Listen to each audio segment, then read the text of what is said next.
पाकिस्तान में गदागरी is a profession और इसको कोई नहीं रोक रहा। अच्छा, मैं क्योंकि 8-9 साल इस्लामाबाद में रहा, मैंने ये चीज़ें कम देखी, लेकिन मुल्तान, गर्द, गदा, गरमा और गोरिस्तान, तो मेरे क्योंकि मुल्तान की गलियों से मैं बड़ा, तो मैंने बहुत देखा। लेकिन अब जो फैल गया है तो पूरे पाकिस्तान में, एंड इट इज़, अब मैं आपको कुछ स्टैट्स शेयर करना जा रहा हूँ जिसमें आप इनकी कमाइयाँ ज़रा नोट करें, आप मलिक रियाज साहब का नाम भूल जाएंगे। पाकिस्तान में भिखारियों से मुतल्लिक हैरान कुन हकाइक हैं कि 24 करोड़ आबादी से ज़्यादा वाले मुल्क में, सुनते जाएं बस, सुने और रश करें, 24 करोड़ से ज़ायद आबादी वाले मुल्क में 3 करोड़ 80 लाख भिखारी हैं। यानी कि 1/5 of your almost population is भिखारी, जिसमें 12% मर्द, 55% खवातीन है। वो 55% खवातीन जिनके लिए आप घर, चादर, चार दीवारी, तकद्दुस की पामाली, इनकी बातें करते हैं।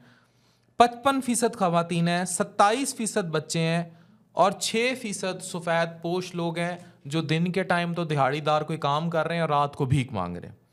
इन भिखारियों में 50% कराची, 16% लाहौर, 7% इस्लामाबाद और बकाया दीगर शहरों में फैला हुआ है। तो मुल्तान आप ज़रा पीछे रह गए हैं। कराची में रोज़ाना औसत भीख 2000 रुपये, यानी कि एक औसतन भिखारी जो है कराची में वो 2000 रुपये योमिया कमा लेता है, यानी कि महीने का वो इजीली 50 से 60 हज़ार कमा लेता है। तो वो तमाम छोटे मोटे क्लर्क, बैंकर हजरात, या वो बेचारे जो छोटे मोटे बैंक से मुराद जो छोटे मोटे क्लर्क्स के काम कर रहे हैं कहीं, वो इज़्ज़त से कमा रहे हैं, इसलिए उस पर फ़ख्र करें। लाहौर में 1400 और इस्लामाबाद में 950 रुपये योमिया कमाते हैं। अब इस्लामाबाद में बेचारा भिखारी सोच ले कि उसने कारोबार करना है कि नहीं, it's not a good investment place for भिखारी। 950 रुपया वो एक दिन का कमाएगा अगर वो इस्लामाबाद में भीख मांगेगा। अगर वो लाहौर में भीख मांगेगा तो 1400 रुपया एवरेज, और अगर वो कराची में भीख मांगेगा तो 2000 रुपया। तो Karachi is a hot cake for this great profession, I must say, कि उसमें 2000 रुपया आप एक दिन का कमा सकते हैं। इस्लामाबाद में एक और प्रोफेशन है जिसमें ये पैसा खैर ज़्यादा है। पूरे मुल्क में फ़ी भिखारी औसत, यानी पूरी अगर औसत हम ले लें तो 850 रुपया, यानी एक भिखारी औसतन 850 रुपये की दिहाड़ी लगाता है पूरे पाकिस्तान में। और रोज़ाना भीख की मद में तमाम भिखारी 32 अरब रुपए लोगों की जेब से निकाल लेते हैं।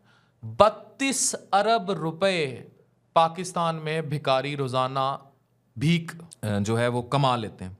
सालाना ये रकम 117 खरब रुपए बनती है। डॉलर की औसत में ये रकम 42 अरब डॉलर बनती है। ये मैं आपसे इंतहाई अथेंटिक और डिटेल्ड रिसर्च शेयर कर रहा हूँ। You may tell it anywhere round. बग़ैर किसी मुनाफा बख्श काम के भिखारियों पर तरस खाकर इनकी मदद करने से हमारी जेब से सालाना 42 अरब डॉलर निकल जाते हैं।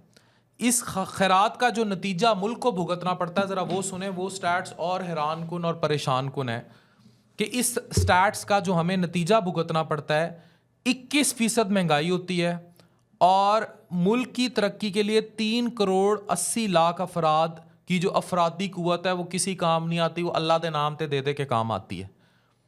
जब इनसे काम लेने और मामूली काम ही लेने की सूरत में आमदनी 38 अरब डॉलर मुतवक्के है, जो चंद बरसों में ही हमारे मुल्क को अपने पाँव पर ना सिर्फ खड़ा कर सकती है बल्कि मौजूदा भिखारियों के लिए बाइज़्ज़त रोज़गार भी मुहैया कर सकती है। अब it is a simple way round between choosing your livelihood with respect और विद नो रिस्पेक्ट। अब अगर अवाम इसी महंगाई में जीना चाहते हैं और अपने बच्चों की रोटी इन भिखारियों को देकर मुतमईन है, तो बेशक अगले 100 साल और ज़िल्लत के गुजारें।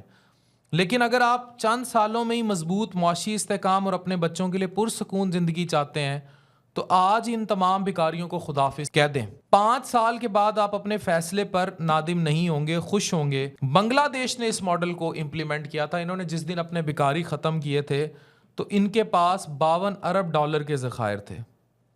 4 साल बाद, यानी कि जब इन्होंने भिखारी ख़त्म किए उसके एग्जैक्ट 4 ईयर बाद ये 52 अरब डॉलर के ज़खायर के पास पहुंच गए।